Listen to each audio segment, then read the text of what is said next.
7 पर है, अब हमारे लिए पॉजिटिव है। अब आप ये कह सकते हैं कि ब्रेंट रिसेशन की वजह से गिर रहा है, लेकिन जिस भी वजह से गिर रहा है वो एक हमारे मैक्रो को सपोर्ट करता है। डॉलर जो है, डॉलर बिनाइन है। कल डॉलर रुपये ने भी एक रिवर्सल दिया था, वो एक मार्केट के लिए पॉजिटिव था। और बॉन्ड यील्ड भी डिसेंट ही है, मतलब जो ऊपर से तो नीचे ही आई है बॉन्ड यील्ड। लेकिन इशू यही है कि ये सब क्यूज मार्केट को कल भी अवेलेबल थे, लेकिन उसके बाद भी मार्केट कल चला नहीं। तो इसके लिए अगर मार्केट अच्छी न्यूज़ पर नहीं चलता है तो मतलब मार्केट गिरने की तैयारी कर रहा है। एक बहुत सिंपल मार्केट का लॉजिक होता है। अच्छा, एक और चीज़ मैं जोड़ूंगा। मैं कल देख रहा था कि थोड़ा सा रूस और यूक्रेन में जो चल रहा है वहाँ पर भी थोड़ा सा वापस एक फ्रेश कंसर्न्स आ रहे हैं वहाँ पर।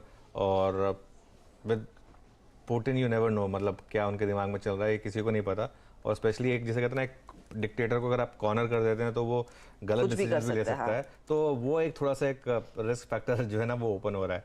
अच्छा, एक जो मैं सुबह सुन रहा था, बहुत इंटरेस्टिंग चीज़, चाइना एफडीआई को लाने के लिए नए कदम उठाएगा।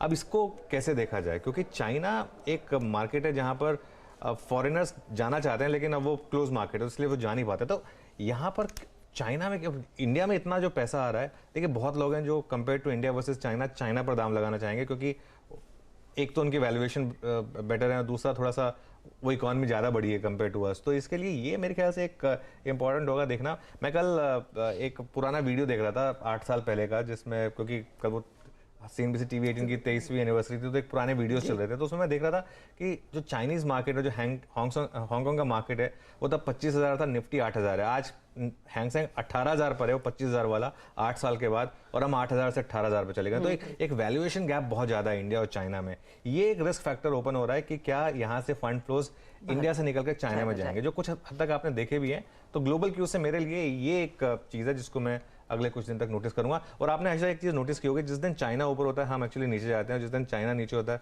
उस दिन हम ऊपर आते हैं। हम नॉर्मली डाउ और बाकी फ्यूचर्स ट्रैक करते हैं। मेरे ख्याल से चाइनीज मार्केट हमको ज़्यादा ट्रैक करना चाहिए अगर ग्लोबल क्यूज हम ट्रैक कर रहे हैं। और आज इनफैक्ट हांगकांग की तो शुरुआत काफी मजबूत होती हुई दिखाई दी थी, करीब करीब 150 पॉइंट ऊपर था वो मार्केट। देखते हैं शांघाई की तरफ से क्या संकेत मिलते हुए दिखाई देंगे जैसे जैसे दिन प्रोग्रेस करेगा। फ्लैट है शांघाई वैसे, लेकिन जो हम FII डेटा का जिक्र कर रहे थे वो पॉइंट्स आपकी स्क्रीन पर आ जाएंगे। लगातार पिछले 4 ट्रेडिंग सेशंस में हमने देखा है बिकवाली ही होती हुई दिखाई दी है। कल का सत्र भी आप देखिए 1242 करोड़ की बिकवाली कैश में होती हुई दिखाई दी।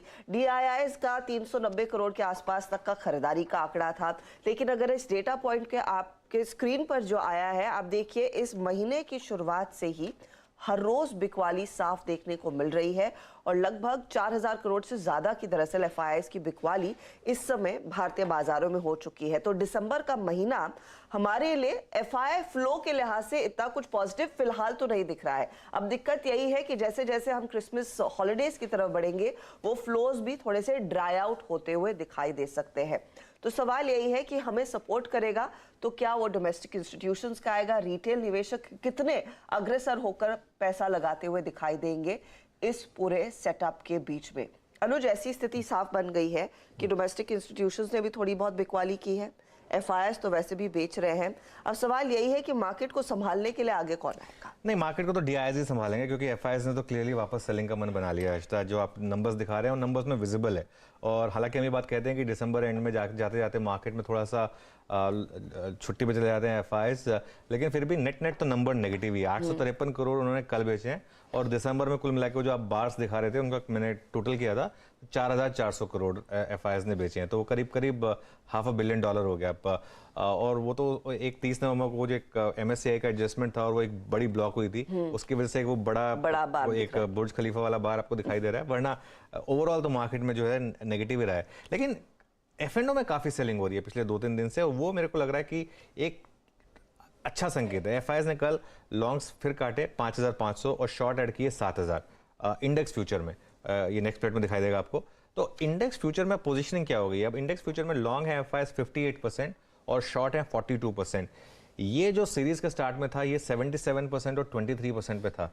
ये जो है ना ये एक मार्केट को एक हल्का कर रहा है। मार्केट में एक बहुत इंटरेस्टिंग चीज़ हो रही है कि बहुत ज़्यादा प्राइस डैमेज नहीं हुआ है, उसके बावजूद ये लॉन्ग पोजीशन कम हो रही है। एक तो होता है कि अगर मार्केट बहुत ज़्यादा गिर जाता उसके बाद ये हुआ होता, एक ये हुआ है कि मार्केट को बहुत ज़्यादा गिरा नहीं है, लेकिन लॉन्ग शॉर्ट जो है वो काफ़ी कम हो गया है। 77-23 का 58-42 हो गया है। तो ये एक मेरे ख्याल से एक पॉजिटिव आंकड़ा है मार्केट के लिए।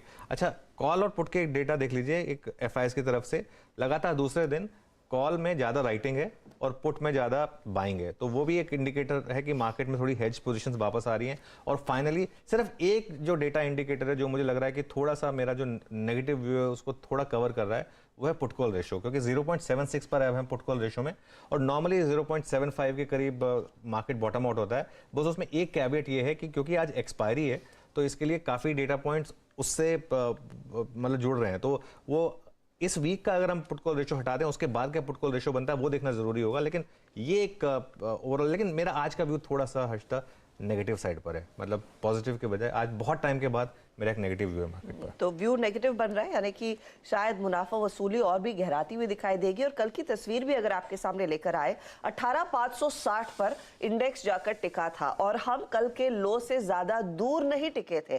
कल का लो करीब 18,528 के आसपास था, तो लगभग 30 अंकों की ही दूरी पर दरअसल निफ्टी 50 ने जाकर अपना ब्रेक लगाया है। संभल गए हैं फाइनली, लेकिन आज क्योंकि व्यू नेगेटिव बनता दिखाई दे रहा है, अनुज, क्या लो लोज यहाँ पर फिर टेस्ट होते हुए दिखाई देंगे? क्या आज क्लियरली एक शॉर्ट का दिन है, या फिर आप इलेक्शन के जो आंकड़े हैं, मतगणना के जो अपडेट निकल कर आएगा उसके बाद ज्यादा क्लैरिटी देखने को मिलेगी?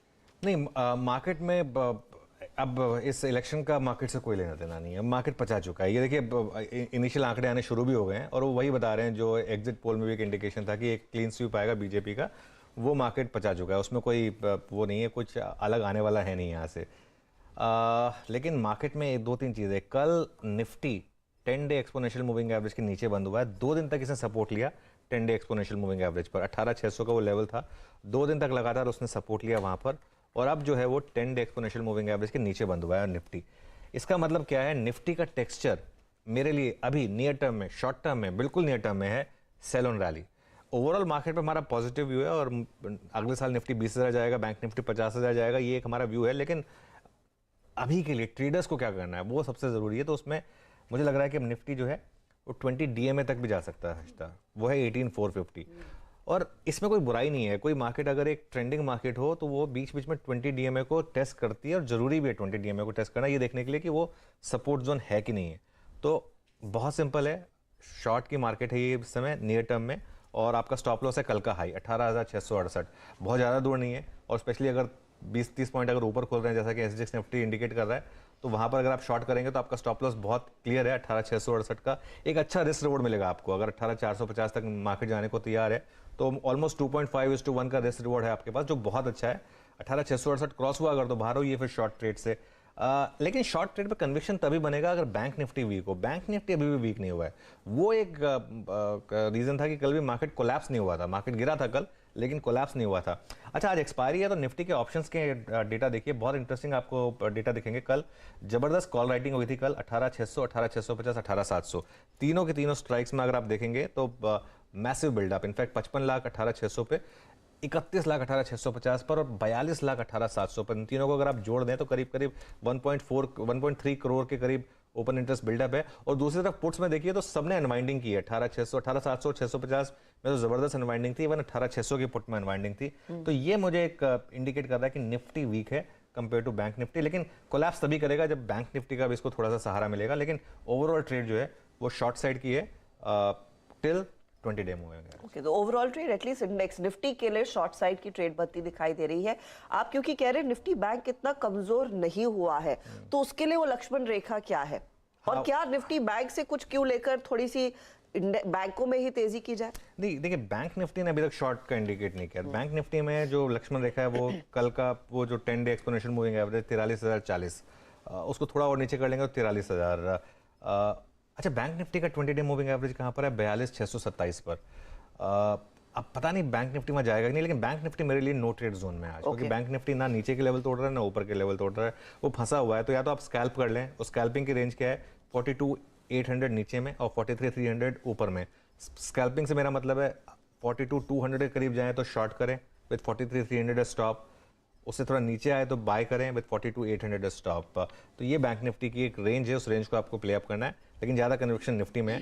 बैंक निफ्टी के लिए आज इंपॉर्टेंट होगा HDFC बैंक की चाल, क्योंकि एक्सपायरी है और एक्सपायरी में नॉर्मली HDFC बैंक मूव दिखाता है, तो 3 बजे के बाद एक इस पर नज़र रखिए, क्योंकि ये रिलेटिव आउट परफॉर्मर रहा है पिछले 1 महीने में, लेकिन अब यहाँ पर आके थोड़ा टायर आउट हो रहा है, तो इसके लिए HDFC बैंक पर व्यू रखेंगे और देखेंगे कि वो बैंक निफ्टी को कैसे मूव कर रहा है। ओके, तो निफ्टी बैंक के लिए आज वैसे नो ट्रेड जोन, लेकिन HDFC बैंक पर नजरें रहेंगी। कल हमने देखा वैसे भी HDFC ग्रुप में HDFC AMC में बड़े मूव्स देखने को मिले थे, वो अबरडीन के अपडेट के बाद। अब आज यहाँ पर ये दिग्गज कितना साथ देता है और सहारा देता है वो नजर में रखेंगे। चलिए हमारे जानकारों को जोड़ना शुरू करते हैं। हमारे साथ आज प्रकाश गाबा है, मानस जायसवाल, अमित सेठ और राजेश सातपुते के साथ सचिदानंद उत्तेकर। हमारे सभी जानकार तैयार हैं आज के लिए बड़े ट्रेड्स देने के। तो शुरुआत गाबा साहब आपसे। क्लियरली सेटअप जो है थोड़ा सा नेगेटिव दिखाई दे रहा है। कल भी भारतीय बाजारों में ऊपरी लेवल से कूल ऑफ देखने को मिला था, कुछ दबाव में ही हम जाकर टिके। आज के लिए क्या करेंगे, तेजी या मंदी? गुड मॉर्निंग जी, नमस्कार। यस, आपकी बात सही है